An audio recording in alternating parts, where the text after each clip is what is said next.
Hello there, and thanks for joining me for this Growing Disciples daily devotional as we continue to read through the book of Genesis.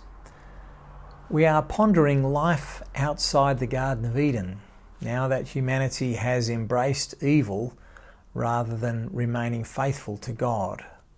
They'd rather believe the serpent than him. In Genesis 4 and 5, we saw the rapid decline of Adam and Eve's family from the murder of Abel by his brother Cain through to threats of retribution and curses as the family now expands and multiplies. And amidst the darkness and the rebellion and through the generations, there are also occasional streaks of light.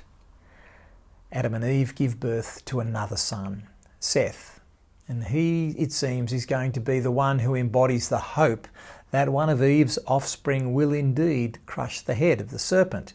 As God said back in Genesis chapter 3, that one of Eve's offspring would defeat evil on behalf of all humanity.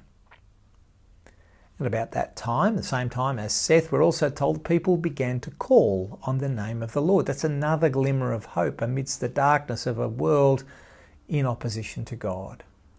And so time passes. Generations succeed one another, but without, it seems, any significant change, until finally a crossroads is reached. Wickedness in human beings had become intolerable to God. And so in Genesis chapter 6 we read, "The Lord saw how great the wickedness of the human race had become on earth, and that every inclination of the thoughts of the human hearts was only evil all the time.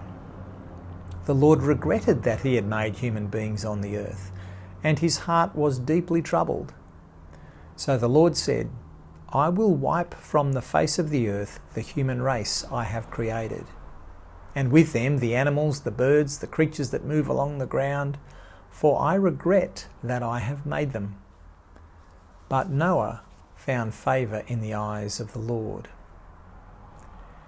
Every kiddie's storybook Bible includes the story of Noah and the ark. It's a beautiful story of animals and 2x2s and protection from the flood. But in those popular picture book versions, I've never read that this episode, it's really about judgment, God's judgment. But that's exactly what the Bible emphasises as we read it. Why is there a flood in the first place? Because every inclination of the human heart was only evil all the time. That's why God decides to act. He sends the flood as judgment. But at the same time, he decides to deliver Noah and his family. As is always the case in the Bible, God's salvation is a deliverance out of judgment. Salvation is gifted to Noah and his family through God's kindness, and it's a real salvation because there is a real judgment taking place. If we might step out of Genesis for just a moment, Christians can also reflect on their very real salvation. God has gifted us his salvation, and this salvation is as real as the judgment out of which we are delivered. And if we ever get a little too comfortable in our Christian salvation, it's worth wondering, what did Noah say to his friends and his neighbours about the approaching flood? Imagine that conversation with me for just a moment. "Hey Noah, what are you building there?" "It's a big boat for my family." "Hey Noah, we live in the middle of Iraq. It's a long way to the ocean. You're nuts." "But there's a flood coming." "Really? Why do you think that?" And so Noah's imaginary conversation continued. Do you know, in the New Testament book of 2 Peter, Noah is described as a preacher of righteousness. That suggests that Noah was very concerned about the impact of the flood on his friends and neighbours. To preach righteousness would suggest Noah's message was, people, you need to turn away from doing evil, only evil, all the time, just following your natural instincts and inclinations. Noah would be calling people to turn back to God, even as he was banging nails into the ark. If we as Christians, believe that God in his mercy has saved us, if we believe Jesus has rescued us from the consequences of our sin, and as a logical consequence, we also believe that our friends and neighbours who do not turn to God are in terrible danger. Their lives are under threat. And because we are our brother's keeper, because we care, we want to warn our friends and our family that they need to turn to God. Now, the idea that judgment is coming seems nuts to many people, particularly in our day and place and time. Noah, why are you building a boat in the middle of the Iraqi desert? It was only because God told Noah what was about to happen that he acted. And in the same way, God has told us in advance what he will do, that there is a judgment at the end. Whether people think us crazy or not, whether our friends think judgment is unlikely or not, our love for them will surely give us courage to speak. Jesus himself tells us that right up until the day Noah entered the ark, the surrounding people were eating and drinking, getting married and planning their futures. They didn't listen to Noah's warning, to his call to turn back to God.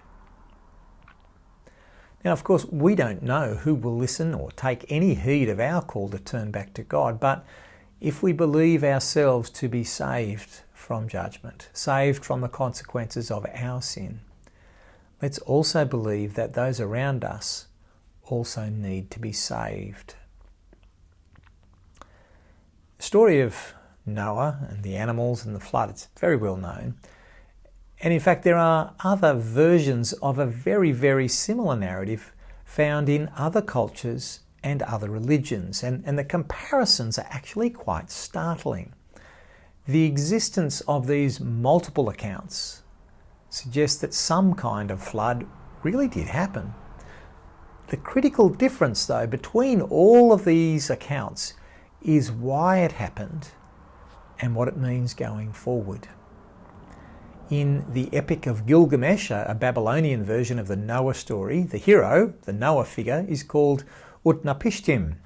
Two Babylonian gods, Enlil and Ea, they're fighting about what to do with those pesky humans. Enlil is cranky and he's tired from being disturbed by the humans, and he sends the flood to wipe them out. Ea lets slip a bit of a warning to Utnapishtim, and Utnapishtim cleverly devises the big boat plan to outsmart the gods. Utnapishtim and his family survive the flood, and at the end they make a kind of a sacrificial offering to try to smooth things over with the gods for a while. You know, there are so many more similarities in the details of this story, including the pairs of animals and even the specifications of the boat. But the differences that really highlight the greatness of our God are therefore more stark in contrast. As we've seen already, the flood comes about because of the righteousness of God, not because the humans were keeping him awake with their parties. Noah is saved by the mercy of God, not because he cunningly outsmarted the gossiping deities and built the boat. But it is the conclusion of these two accounts that are so powerfully different. At the end of the flood, Utnapishtim sacrifices in the hope that he might appease the gods such that they won't keep wiping out the humans with floods and so forth. He's looking for a truce. But at the end of Noah's account, we read this. Then Noah built an altar to the Lord, and taking some of all the clean animals and clean birds, he sacrificed burnt offerings on it. The Lord smelled the pleasing aroma and said in his heart, "Never again will I curse the ground because of humans, even though every inclination of the human heart is evil from childhood. And never again will I destroy all living creatures as I have done. As long as the earth endures, seed time and harvest, cold and heat, summer and winter, day and night will never cease." Then God blessed Noah and his sons, saying to them, "Be fruitful and increase in number and fill the earth." The fear and dread of you will fall on all the beasts of the earth and all the birds of the sky, on every creature that moves along the ground, and on all the fish in the sea. They are given into your hands. Everything that lives and moves about will be food for you. Just as I gave you the green plants, I now give you everything. At the conclusion of the Bible's account of the flood, there is assurance and there is blessing. God promises Noah that he will never again destroy the world by flood. And of course he offers the rainbow as a sign of his continued providential care. He promises that the seasons and the cycles of nature will continue to sustain his creation. God affirms the high value of human life and humanity's authority and stewardship over creation. And he repeats the instruction for humanity to go and fill the earth. So God here is shown clearly to be the supreme creator who establishes covenant relationship with people and indeed with his creation. And so as the story of the Bible unfolds, his purpose in creation progresses towards fulfillment. Now this is in huge contrast to the Babylonian story, which depicts the gods remaining detached from humanity. They leave them with an essentially meaningless cycle of life and death and life and death. The biblical flood, while it demonstrates the seriousness of sin and its consequences, it also demonstrates that God has chosen a people for himself to be the centre of his promises until their fulfilment in Jesus. And so, some thoughts for you to consider and for you to pray about. Who do you know who needs God's salvation?